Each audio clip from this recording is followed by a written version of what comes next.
Greetings, I'm CuthBucket, virtual art contractor extraordinaire, and the activator of the kill agent on the SCP website. I'm a bit of a slacker. You've spotted the title, and I know you're also asking, why Wario World? I'm going to assume that you aren't in the know about this game at all, considering it's stuck on a 20-year-old console and has never been re-released. Wario World, released on the Gamecube between the years 2003 and 2004, depending on your region, is currently the only 3D Wario game. Developed by Treasure, who developed quite a number of well-received games before and since Wario World. Game got good reviews all around and was criticised mostly for its short length. But you can find all that on Wikipedia. Let's get to the actual game's story. Plot is that some evil black jewel, stolen by Wario amongst the other treasures he accumulated whilst building his grand golden castle, has decided to distort Wario's castle into a dangerous world. Luckily for Wario, the spritlings that used to hold back the jewel's power before it got stolen have been sucked in too. Now Wario must get back all his treasures and get back at the black jewel and maybe save all the spritlings if he feels like it. Okay, this story is the least weird part of this game. I wanted to speed through it. The gameplay at its core involves smashing through relatively long linear levels with lots of hidden treasures and mini challenges, beating the shit out of enemies with a boss at the end of every level. Now you want to know why I'm talking about it. Well, you see, I really just feel like talking about this game because it's a unique game. But this is a whole video essay, so I've simply got to justify why I'm making this with a hook, you know? So because I'm me, I've picked the weirdest hook possible. Wario World. Yeah, that's my video hook. This game's mere existence justifies this video's creation. You know what they say? Welcome to Wario World.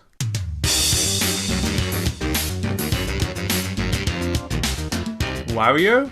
He likes his gold and his treasure. Wario World is absolutely crammed with it. Enemies burst into gold upon death. Treasure boxes are filled with circles of coins. The whole story is about getting treasure back. I mean, in terms of gameplay, gold serves a big purpose too. It really shows how much Wario values gold when it's essentially his health. Running out of health means you gotta pay up big chunks of money. And getting health back costs you. In terms of my views on the 8 treasure chests per level, I think they're pretty cool. Having to look for the button and the chest location makes it feel like quite a treasure hunt. However, I'm quite neutral on this, as having the button and the chest separate doesn't always feel justified. Most of the time you could just put the chest there and leave the button out and nothing would change. There are a few times where it leads to some interesting level design, but maybe not every chest had to be button activated. The way coins are directly tied to your health is a funny idea, but you get more than enough coins just by playing the game normally. And you can easily just grind for coins by beating up the easy enemies. I do appreciate that the challenge of Wario World isn't really about health, but about locating the treasure of the level, so de-emphasizing it makes sense. Equally, I like how Wario World cuts out the middleman entirely and doesn't bother with lives. Ooh, you may have noticed I'm playing the Japanese version for most of this footage. You'll find out why in due time.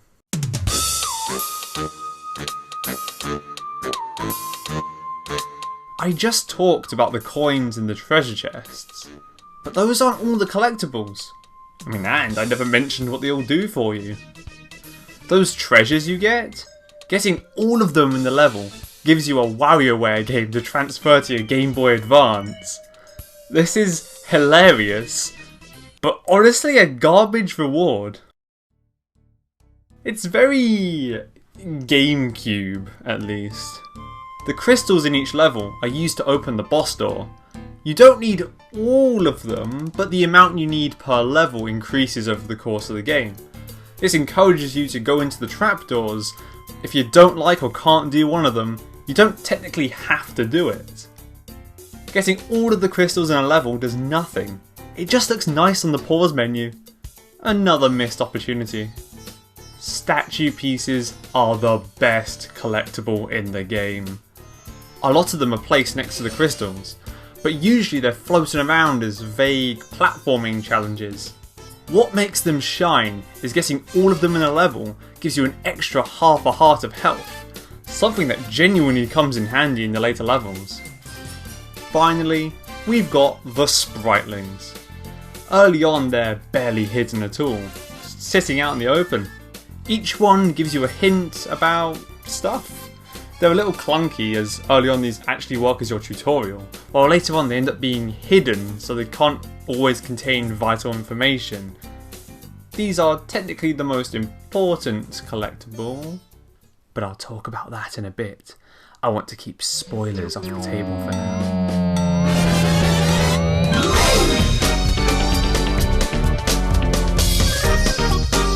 Another part of this game is the combat, which I'm going to describe as simple and satisfying. The basic premise of the combat is to make enemies dizzy, pick one up, and do a crazy move to kill more of them. Wario heads and pillars are also around to help you smash their faces in. Levels will sometimes put you in combat arenas where you have to beat as many enemies up in 60 seconds. One of the biggest weaknesses of the game in general is the lack of variety, and this also applies to the combat. Most enemy sections are dispatched in the exact same way. The exact same fun way, but still the same way. This lack of variety does not apply to the bosses. There are a lot of bosses, and they have the most fun and unique fights in the game. So at least it's got that going for it. The general vibe of the bosses is find a way of stunning them, then give them what for.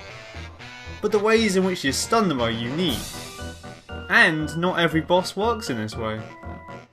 The bosses and enemies all look really weird and fucked up. In fact, this whole game does.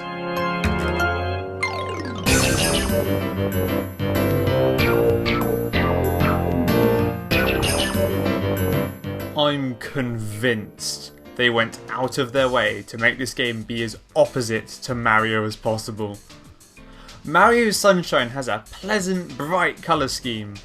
Wario World has a gaudy, saturated colour palette.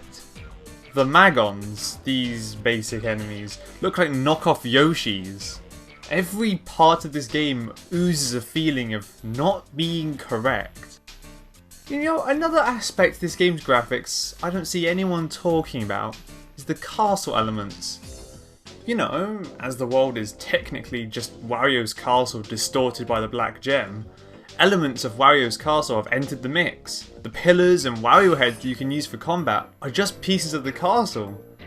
Whilst this is the HUD rather than the game graphics, I've got nowhere else to talk about this. I love the counters displaying how many spins you've done, how far you've pile drived an enemy, how many enemies you've killed. They don't serve a purpose. That information isn't useful, but it's fun to have it. And to wrap up this section, I want to say that this is one of the most GameCube looking games on the GameCube. I'm almost certain this uses every visual trick and effect that this console can put out.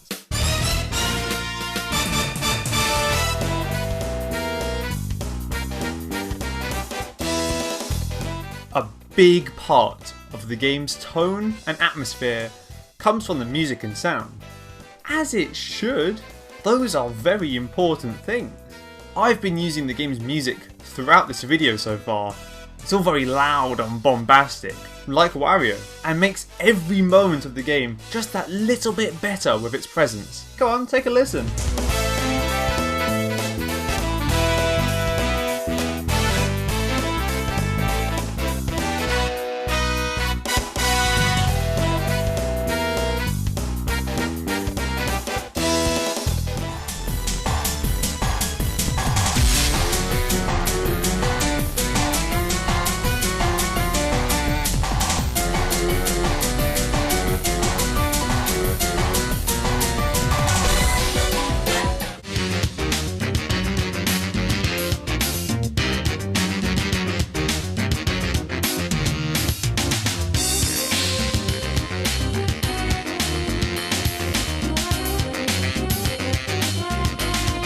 I've not heard any music that sounds like this.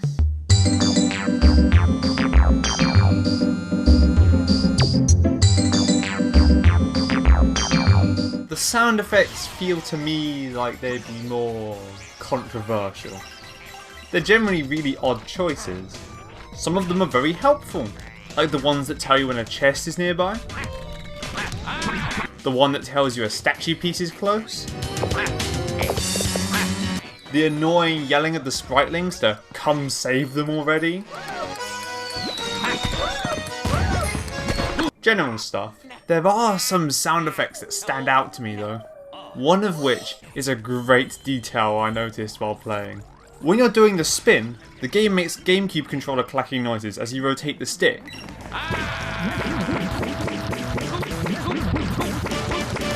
I mean, that's just awesome. There are some sound effects that stand out for the wrong reasons though. Like this centipede boss. Turn down your headphones. Ooh, that's nasty. There's certainly a fair share of horrible sounds in this game. Too many to call the sound effects fully perfect.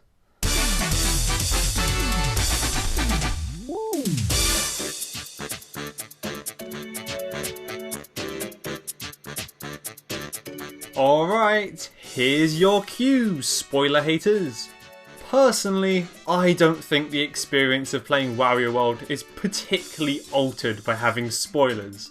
Just gonna say, the Japanese version changes the final boss. Spoilers begin now. In the Japanese version, which released in 2004 rather than 2003, like elsewhere, the final boss has an extra phase, which makes it not any more difficult, but a lot more exciting. I would recommend playing whatever version you can read first. The only other change in the Japanese version I noticed on my playthrough was the NES treasure had been replaced by a Famicom, which is really cute.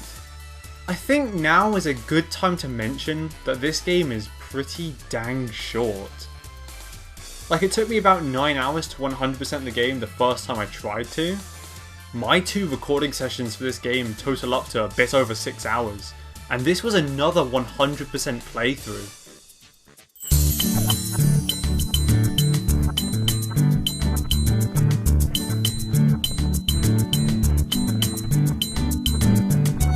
I told you the spoilers were getting real big around here.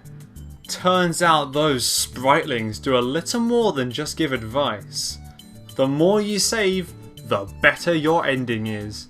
The spritlings are the only thing changing whether Wario lives in a tent in the woods or the glitziest, most glamorous castle around. This is a very GameCube thing to do, you know, having multiple endings. But as funny as Wario World's endings are, they don't rival Luigi's Mansion's. You can just go and get spritlings that you missed in a level, whilst Luigi's Mansion only gives you one try at each encounter to get as much money as possible, making it a far more replayable multi-ending game.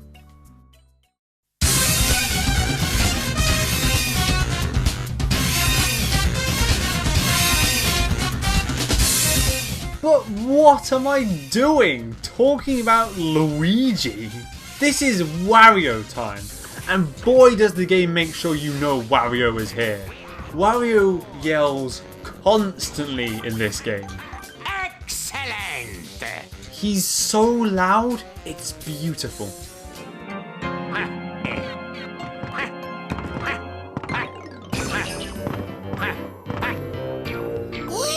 This, as far as I'm concerned, is the best Charles Martinet has ever played the character.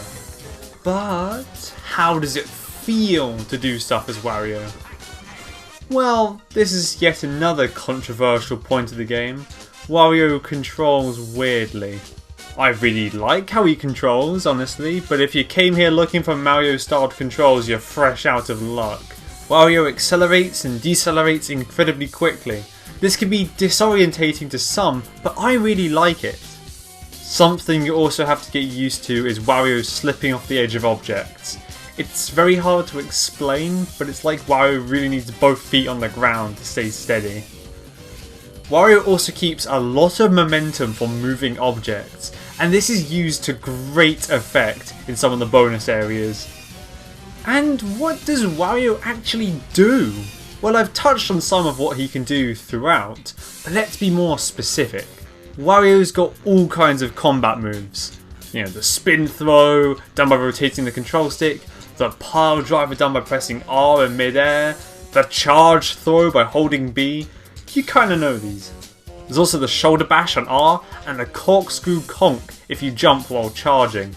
This is such a fun move to use. It's wild, it can be used for platforming and does damage.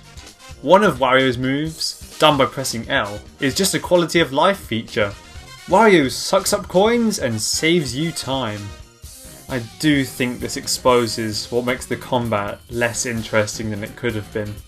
There's never a bad time to use any of these moves, which leads to a severe lack of strategy and potentially variety. As far as mindless pummeling goes though, I couldn't ask for anything better.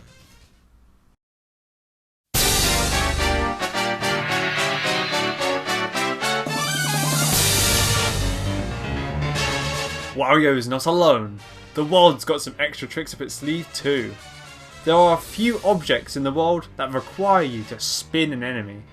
These cheeky little spin platforms and the spin wheels are just a couple of examples. They're quite fun to use, even if they do get a little obnoxious when you have to redo them multiple times to go through a level. Another part of the game I've somehow not mentioned yet is the Unithorn lair. Falling off the level, instead of dying, the game puts you in this strange area where if you aren't careful, you're losing big money. I honestly love this idea way more than just being given a game over.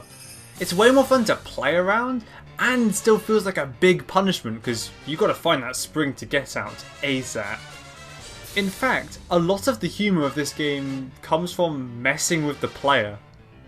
Like when you go down this trapdoor and are faced with this. It's so obtuse. This secret area is the hardest one in the entire game. Look how long it took me to fully beat it. And I've played this game a lot. In fact, the world of Wario is already messing with you from level 1. The first time most players are entering the Unithorn lair is this 2-bridge setup in the first level. The first bridge you walk on is always the one that breaks. You can almost hear the developers laughing. I understand not everyone enjoys this, but I love it. Want more? Watch this fucking footage of me getting hit by the exact same crush block multiple times. They fucking knew where they wanted to place this thing. Fucking hilarious. However, there's a point where all jokes stop being funny, and that's when you enter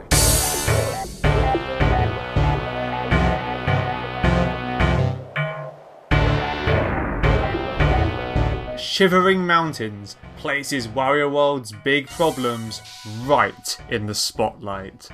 I don't fully hate this level, but man, it's not good. Big problem with this level? Monotony.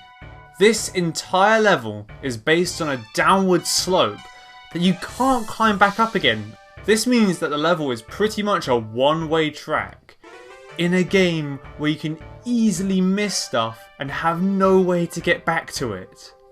Another monotonous aspect to this level is these icicle fellas. Pile driving them into the ground to make a stepping stone is a fun idea, but doing it over and over again is boring. And you will be doing this over and over again. Even worse, the music for this cave section absolutely sucks. It gets boring in about 45 seconds, and you'll be spending a lot of time in this area because it takes up about a third of the level. You're wondering, why is the footage for this level alone 50 minutes long? Must be a long level, right?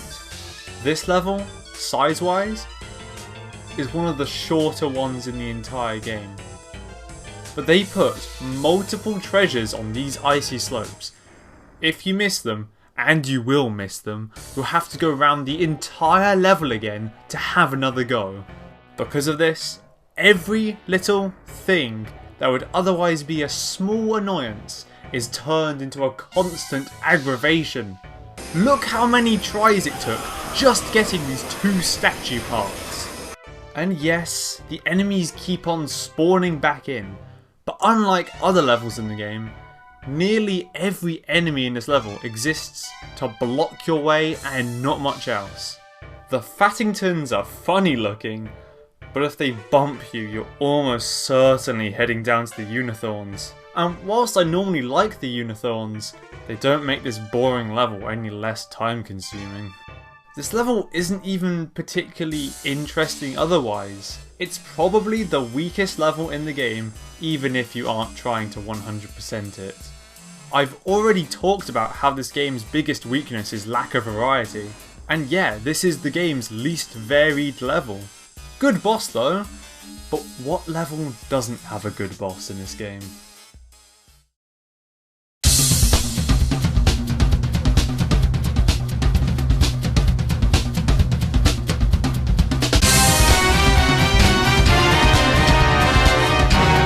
Pecan Sands, the final level in the game, always makes me remember why I love Wario World.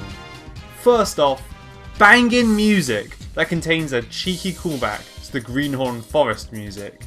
This level has a great sense of finality to it, bringing together all of the best mechanics from earlier levels, with a few of its own, like these wind spinning things. These weird face things block ladders and they're pretty fun to dispatch. And the trapdoor levels, absolutely legendary.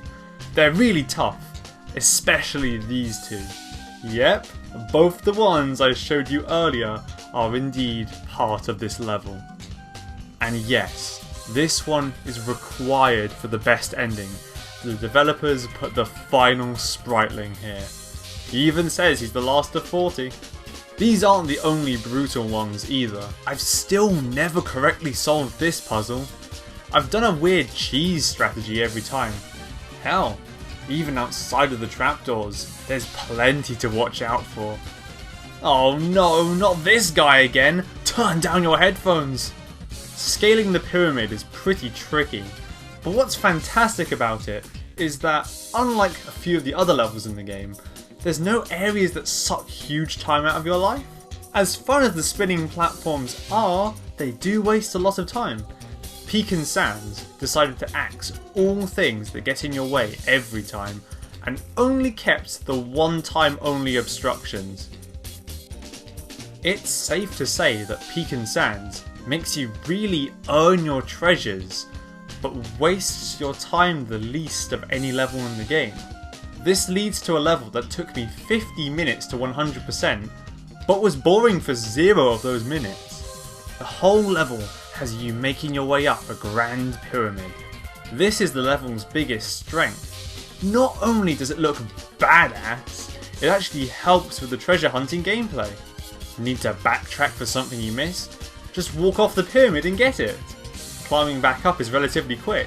Because of the camera angle, the game hints at upcoming trapdoors and treasures as you scale the pyramid, and nothing is hidden in annoying "how could I have known that was there" places, making every treasure missed on the way up the fault of the player. Once you get to the top, the camera even helps you find treasures by pointing outwards. Challenging but fair. A treasure hunt that tests your memory. A mix of platforming and combat. Pecan Sands is the best that Wario World has to offer in one big triangular package.